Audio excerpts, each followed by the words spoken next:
बिस्मिल्लाहिर्रहमानिर्रहीम।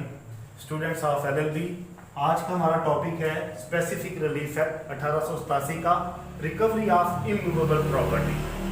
Specific relief act के तहत दो सेक्शंस हैं जो कि रिकवरी ऑफ इमूवेबल प्रॉपर्टी को डील करते हैं। इमूवेबल प्रॉपर्टी मींस जमीन जायदाद जो कि एक जगह से दूसरी जगह पे ना जा सकती हो, किसी के प्लॉट का कोई मसला हो, किसी के घर का कोई मसला हो, तो वो प्रॉपर्टी जो है वो इमूवेबल कहलाएगी। अगर आपको जबरदस्ती आपकी मर्जी के बिना किसी इमूवेबल प्रॉपर्टी से, आपके घर से, आपकी जमीन से, आपके प्लॉट से बेदखल कर दिया जाता है, तो आप दो सेक्शंस के तहत section 8 of specific relief act and section 9 of specific relief act court में जाके उस अपनी इमूवेबल प्रॉपर्टी की रिकवरी कर सकते हैं, उसकी पोजेशन वापस ले सकते हैं।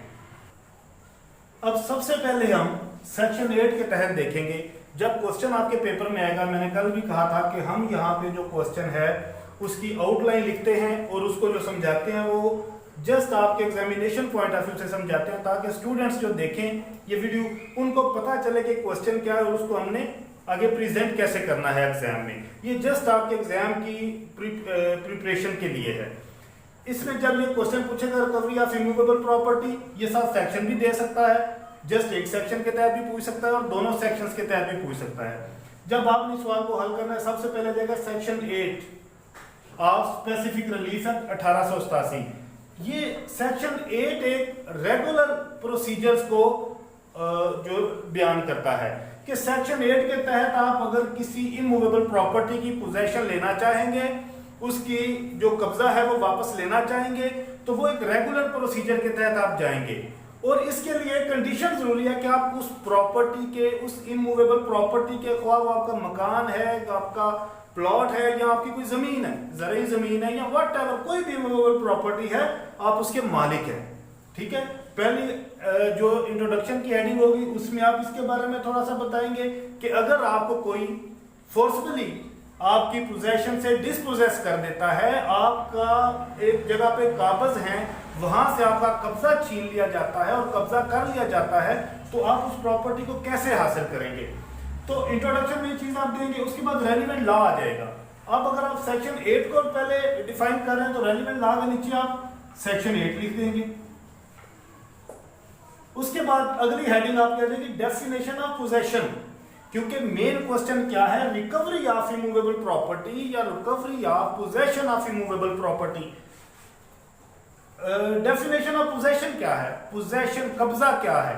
कब्जे की यहाँ पे आप डेफिनेशन लिखेंगे कि कब्जा किसी चीज को आप पीसफुली एक एंजॉय कर रहे हैं, वो आपकी दस्तरस में है, आपके इस्तेमाल में है, वो आपका कब्जा कहलाएगा। उसके बाद प्रोसीजर की हेडिंग आप देंगे। प्रोसीजर क्या है, ये मैंने इंट्रोडक्शन में भी आपको बता दिया था कि रेगुलर प्रोसीजर है। जो सेक्शन 8 का प्रोसीजर है रिकवरी का, वो रेगुलर प्रोसीजर है। अब इसके एसेंशियल्स क्या है, सेक्शन 8 के एसेंशियल्स क्या है। एसेंशियल्स भी लिख सकते हैं, कंडीशंस भी लिख सकते हैं कि सेक्शन 8 की एप्लीकेशन के लिए क्या क्या होना जरूरी है। इसमें एसेंशियल सबसे पहले जो है वो है फोर्सबल डिस्पोजेशन, कि आपको आपकी इमूवेबल प्रॉपर्टी से जो आपका कब्जा है वो जबरदस्ती ताकत के जोर पे, फोर्सफुली या फोर्सबल, आपको ताकत के जरिए वहां से डिस्पोजेस किया गया हो, आपसे कब्जा छीना गया हो। दूसरा, प्रूफ ऑफ प्योर पोजेशन, आपने अदालत में एक और चीज साबित करनी होगी कि प्योर पोजेशन मीन के पहले पोजेशन आपकी थी, यानी कि पहले कब्जा आपका था। ये दोनों एसेंशियल्स आप फुलफिल करेंगे, यानी कि आपको जबरदस्ती निकाला गया, या प्रूफ करेंगे। सेकेंडली, आप उस पर पहले काबज थे, ये प्रूफ करेंगे। वो एक प्रोसीजर है अदालत का, उसके तहत आपको जो है वो आपकी इमूवेबल प्रॉपर्टी का जो है वो कब्जा मिल जाएगा, आप उसको रिकवर कर लेंगे। ये हो गया जी सेक्शन 8। अब हम पढ़ेंगे सेक्शन 9 को। सेक्शन 9 क्या है, समरी प्रोसीजर।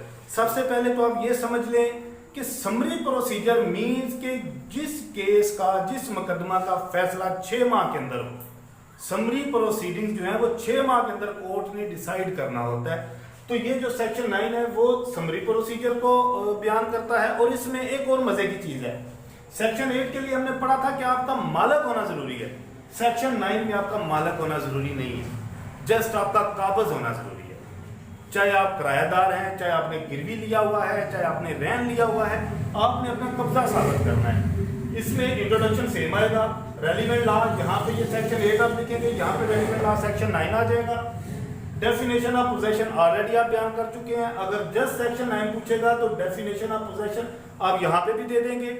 उसके बाद एसेंशियल्स ऑफ सेक्शन 9 कि सेक्शन 9 के लवाजमात क्या है या इसकी शराइत क्या है इसके एप्लीकेबल होने के लिए। उसमें सबसे पहला एसेंशियल है फोर्सफुली डिस्पोजेस्ड, सेम जो आपने पीछे पढ़ा कि आप कहीं पे काबज थे और आपको वहां से जबरदस्ती हटाया गया। सबसे पहला एसेंशियल आप यहां पे ये साबित करेंगे। दूसरा विदाउट कंसेंट, कंसेंट मीन मर्जी, बल्कि जब लीगल टर्म में आप यहां पे इस्तेमाल करेंगे तो आजाद मर्जी। विदाउट कंसेंट मीन कि आपकी मर्जी के बिना, कि आप नहीं चाहते थे फिर भी आपको आपके कब्जे से हटा दिया गया। तीसरा है पोजेशन फ्रॉम 6 मंथ्स कि आप पिछले 6 माह से वहां पे काबज हैं, उस जगह पे, उस प्लॉट पे आप 6 माह से काबज हैं, 6 माह से उस जगह का कब्जा आपके पास है। ये 3 चीजें आप साबित करेंगे तो सेक्शन 9 के तहत कोर्ट आपका ट्रायल चलाएगी। नेक्स्ट जी इसकी एक्सेप्शंस भी हैं कुछ। एक्सेप्शंस मीन छूट, इस्तिस्नियात, कि कब आप सेक्शन 8 या सेक्शन 9 के तहत रिकवरी फॉर इमूवेबल प्रॉपर्टी का मुकदमा नहीं कर सकते, केस करके अपनी रिकवरी नहीं कर सकते, कब्जा वापस नहीं ले सकते। वो एक्सेप्शन क्या है? सबसे पहले एक्शन ऑफ फेडरल गवर्नमेंट। अगर मरकजी गवर्नमेंट ने, अगर मरकजी हुकूमत ने कोई जगह हासिल की हो अपने किसी प्रोजेक्ट के लिए, देन आप इनमें से किसी भी सेक्शन के तहत केस करके उसकी रिकवरी नहीं ले सकते। सेकंड एक्सेप्शन क्या है? Action of provincial government. अगर किसी सूबाई हुकूमत ने आपकी जगह एक्वायर कर ली हो अपने किसी प्रोजेक्ट के लिए, देन भी आप सेक्शन 8 या सेक्शन 9 के तहत रिकवरी के लिए सूट नहीं फाइल कर सकते।